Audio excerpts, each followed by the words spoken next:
ইরানের দক্ষিণাঞ্চলে একের পর এক বিমান হামলা চালিয়েছে যুক্তরাষ্ট্র। স্বাস্থ্য মন্ত্রণালয়ের দাবি, টানা কয়েকদিনের এসব হামলায় অন্তত ৩৫ জন নিহত এবং ৩ শতাধিক মানুষ আহত হয়েছেন। তবে তীব্র প্রতিরোধ গড়ে তুলেছে আইআরজিসি। ইরানের দক্ষিণাঞ্চলে ধারাবাহিক মার্কিন হামলা, পাল্টা প্রতিক্রিয়ায় তেহরানের কঠোর অবস্থান এবং নতুন নিষেধাজ্ঞাকে ঘিরে পরিস্থিতি আরও জটিল হয়ে উঠেছে। বন্দর আব্বাস, চাবাহার সহ দক্ষিণাঞ্চলের বিভিন্ন সামরিক ও বেসামরিক স্থাপনায় হামলার ফলে ব্যাপক ক্ষয়ক্ষতি হয়েছে বলে জানিয়েছে তেহরান। মার্কিন হামলার জবাবে মধ্যপ্রাচ্য জুড়ে প্রতিরোধ জোরদারের দাবি করেছে ইরান ও তার মিত্ররা। কুয়েতের প্রতিরক্ষা মন্ত্রণালয় জানিয়েছে তারা ইরানের ২০টির বেশি ড্রোন এবং ৪টি ক্ষেপণাস্ত্র ভূপাতিত করেছে।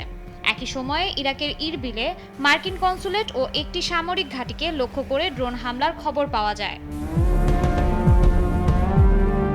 ক্রমবর্ধমান উত্তেজনার প্রভাব পড়েছে আকাশপথেও। নিরাপত্তা শঙ্কায় এয়ার কানাডা, এয়ার ফ্রান্স ও এজিয়ান এয়ারলাইন্স সহ কয়েকটি আন্তর্জাতিক বিমান সংস্থা দুবাই, রিয়াদ, বৈরুত ও তেল আবিবগামী ফ্লাইট বাতিল করেছে।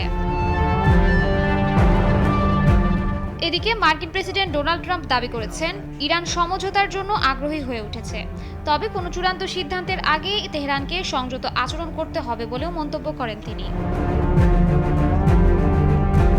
অন্যদিকে ইরান স্পষ্ট জানিয়ে দিয়েছে, ওয়াশিংটনের সঙ্গে নতুন কোনো আলোচনায় তাদের আগ্রহ নেই।